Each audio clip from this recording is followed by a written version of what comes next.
করকাকুর্চি India এই শুধু একটি চ্যানেলের নাম নয়, এ এক মঞ্চ যেখানে গল্পেরা পায় নতুন প্রাণ, ইতিহাস খুঁজে পায় তার হারানো উচ্চারণ, যেখানে শেকড়ের টান আছে, ঐতিহ্যের আবেশ আছে। এই নামের মধ্যেই লুকিয়ে আছে এক আহ্বান, ভুলে যাওয়া অধ্যায়কে আবার উচ্চারণ করার আহ্বান। এখানে মহানায়কের অজানা কাহিনী আছে, এখানে আছে সুরকারের নীরব সাধনা, এখানে আছে বাঙালির সিনেমা, সাহিত্য, সংস্কৃতির অমলিন আলো। করকাকুর্চি ইন্ডিয়া মানে শুধু তথ্য নয়, অনুভব, শুধু প্রতিবেদন নয়, উপস্থাপনার শিল্প। এ যেন এক ডিজিটাল নাট্যমঞ্চ, যেখানে অতীত ও বর্তমান হাত ধরে হাঁটে, আর দর্শক হয়ে ওঠেন ইতিহাসের সহযাত্রী। এখানে প্রতিটি ভিডিও একটি গল্প, প্রতিটি গল্প একটি স্মৃতি, আর প্রতিটি স্মৃতি আমাদের সাংস্কৃতিক উত্তরাধিকার। করকাকুর্চি ইন্ডিয়া, যেখানে কাহিনী নয়, ইতিহাস কথা বলে। নমস্কার, স্বাগতম। তারকা অনেকেই হন, কিন্তু মহানায়ক হন কজন? আলোয় ভরা মুম্বাইয়ের স্বপ্নরাজ্য হাতছানি দিয়েছিল তাকে, কিন্তু তিনি ফিরে এসেছিলেন নিজের শহরে, নিজের শর্তে।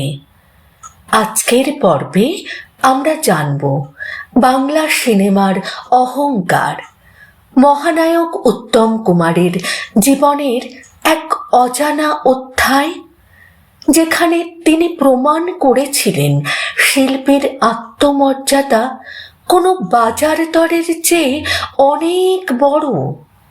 স্ক্রিপ্ট না দেখে অভিনয় নয়, মহানায়কের দৃঢ় ঘোষণা। বাংলা সিনেমার আকাশে তিনি চিরন্তন নক্ষত্র, মহানায়ক উপাধি যেন তাঁর নামেরই আরেক প্রতিশব্দ। কিন্তু তাঁর অভিনয় সত্তা কখনো আঞ্চলিক সীমানায় বন্দী ছিল না। হিন্দি ছবিতেও কাজ করেছেন তিনি, তবুও কখনো আপোষ করেননি নিজের নীতির সঙ্গে। ঘটনাটি পরিচালক বাসু ভট্টাচার্যের হিন্দি ছবি গৃহপ্রবেশের শুটিং চলাকালীন। ছবিতে তাঁর সহ অভিনেত্রী ছিলেন শর্মিলা ঠাকুর। শুটিং এগিয়ে চলেছে, আলো, ক্যামেরা, অ্যাকশন সব ঠিকঠাক, কিন্তু উত্তম কুমারের মনে এক প্রশ্ন। তিনি চাইলেন পুরো স্ক্রিপ্টটা একবার দেখতে, কারণ তার কাছে অভিনয় মানে শুধু সংলাপ বলা নয়, চরিত্রের আত্মাকে উপলব্ধি করা।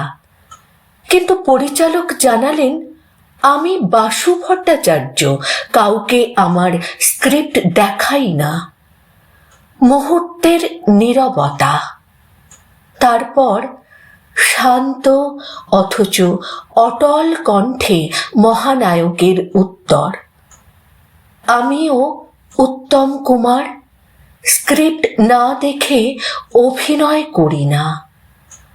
সেদিন তিনি আর এক মুহূর্ত অপেক্ষা করেননি। ছবিটি ছেড়ে সরাসরি ফিরে এসেছিলেন কলকাতায়।